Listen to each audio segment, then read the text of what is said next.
Salut à tous et bienvenue en Ariège. Aujourd'hui, dans cette vidéo, vous allez voir un petit peu la pose du parquet. Alors sur la maison, il y a à peu près une centaine de mètres carrés à couvrir et nous avons opté pour du parquet massif posé sur l'embourde en châtaignier. Pour cette semaine, nous travaillons en famille. J'ai la chance de recevoir mon beau-frère et sa compagne pour me filer la main sur la pose des lambourdes. Donc c'est super. Je vous souhaite un bon visionnage, puis je vous dis à bientôt. Allez.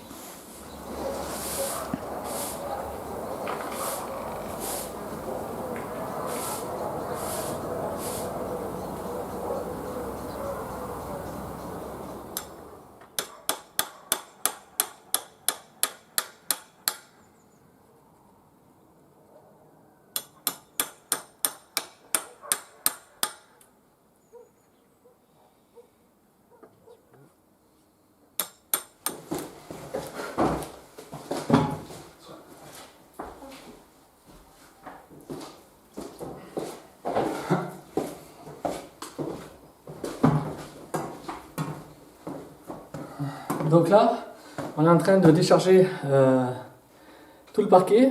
Donc l'idée c'est de le répartir. Déjà on a réparti un petit peu à l'étage. Là pour plusieurs raisons. Déjà parce que sera plus simple à mettre en œuvre. Et pour aussi répartir la charge. Le châtaignier c'est quand même un bois assez dense. Je vous marquerai la densité et le poids grosso modo au mètre cube. Et là on met tout sur la chambre derrière. Donc voilà, ça fait une belle journée. En fait, voilà.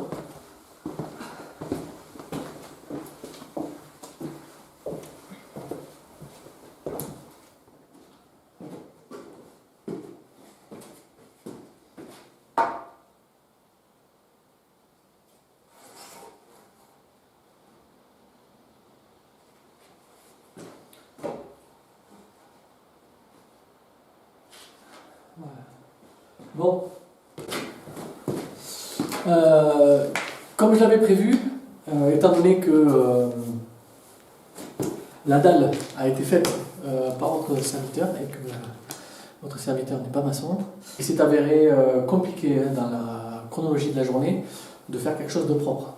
Donc, ce qui se passe, c'est que là, j'ai regardé au niveau tout à l'heure et on a quand même des petits différentiels qu'il va falloir combler. Donc là, je fais le point un petit peu. Une règle de 4 mètres des niveaux et j'essaye de retrouver un plan. Donc je vais garder mon point bas comme référence, ce qui fait que je vais devoir enlever de la matière sur certaines lambourdes à quelques endroits ou les déligner ou pas. Donc bon, c'est plutôt, c'est pas si pire, mais voilà, il faut quand même rectifier certaines choses.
Je prends ma cote maximale et là c'est parti.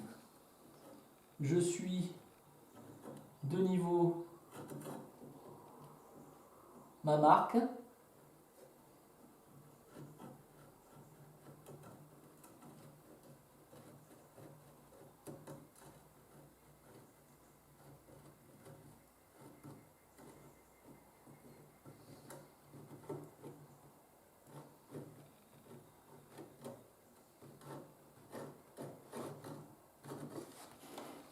Et j'ai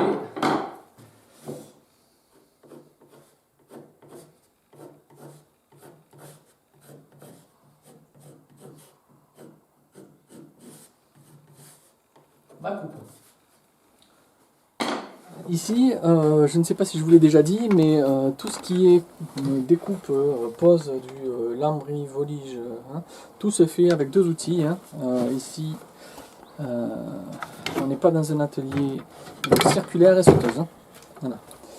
Pas de radiale, ça, bien sûr, c'est plus confortable avec une radiale. Hein, on a toujours avec plus d'outils, plus de confort. Hein. Mais sachez que vous pouvez faire quasiment toute une maison avec très peu d'outils. On y reviendra si vous voulez, si ça vous intéresse plus précisément. Donc là, du coup, je continue, je vais faire ma coupe biaise. Alors là, ben, je me sers d'une lame de bois et puis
un peu court.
On en a parlé plusieurs fois, mais là maintenant c'est du concret dans le sens où vous pouvez le voir.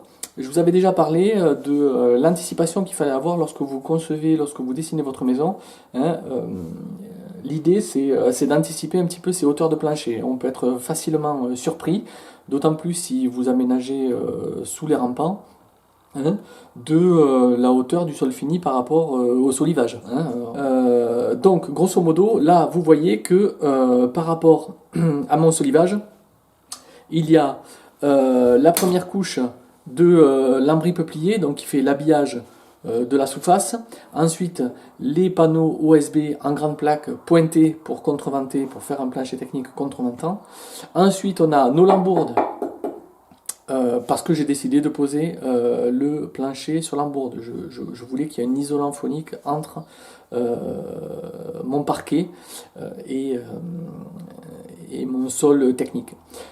Donc mes lambourdes qui font 6 cm et enfin mon parquet donc, qui fait à peu près 2 cm. On a grosso modo presque 12 cm de rab au-dessus de mon solivage. Donc en fait tout ça mis bout à bout, ça fait que par exemple ça peut être assez simple de se vautrer sur le calpinage de nos menuiseries.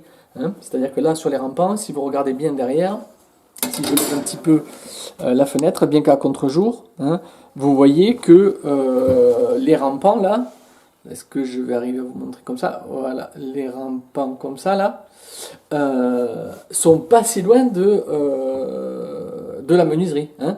Et donc, bon, on peut facilement imaginer, si jamais vous voulez des grandes baies, hein, qu'il faille faire attention à ce genre de choses. On a une surépaisseur ici, on a une surépaisseur sur le dessous des chevrons avec le litonnage qui permet de